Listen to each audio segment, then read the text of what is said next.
রাত প্রায় 12টা। গ্রামের রাস্তা একেবারে শুনশান। আকাশে মেঘ জমেছে, মাঝে মাঝে বাজ পড়ছে। করিম নামের এক তরুণ মোটরসাইকেল চালিয়ে যাচ্ছিল পাশের গ্রামে।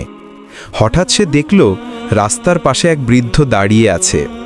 বৃদ্ধ হাত তুলে ইশারা করল, বাবা, আমাকে একটু ওই পর্যন্ত নামিয়ে দাও।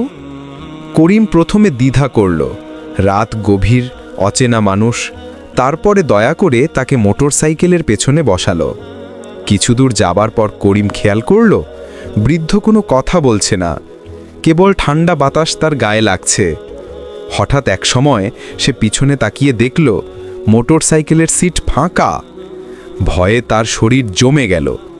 রাস্তার মোড়ে গিয়ে দেখল এক গাছের ডালে ঝুলছে সাদা কাপড়। মনে হলো যেন কেউ তাকিয়ে আছে। করিম মোটরসাইকেল থামিয়ে কাঁপতে কাঁপতে নামল। তখনই হঠাৎ সেই বৃদ্ধের কণ্ঠ শোনা গেল, ভয় পেও না, আমি মানুষ নই। আমি এই গ্রামে একসময় থাকতাম। এক রাতে দুর্ঘটনায় এখানে মারা গিয়েছিলাম। তখন থেকে পথিকদের সতর্ক করি। তুমি ভালো মানুষ বলেই তোমাকে সাহায্য করতে চাইলাম। করিম কাঁপতে কাঁপতে জিজ্ঞেস করল, কি সতর্কতা? বৃদ্ধ বলল, রাতের অন্ধকারে কখনো দ্রুতগামী যাত্রা করো না।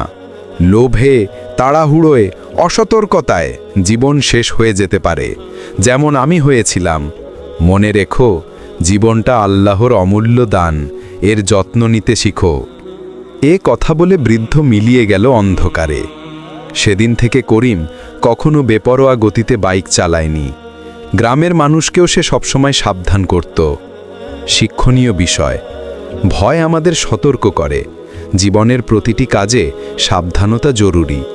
তাড়াহুড়ো বা অসতর্কতার কারণে অনেক সময় জীবন হারাতে হয়। তাই জীবনকে মূল্য দাও, আল্লাহর দানকে হেফাজত করো।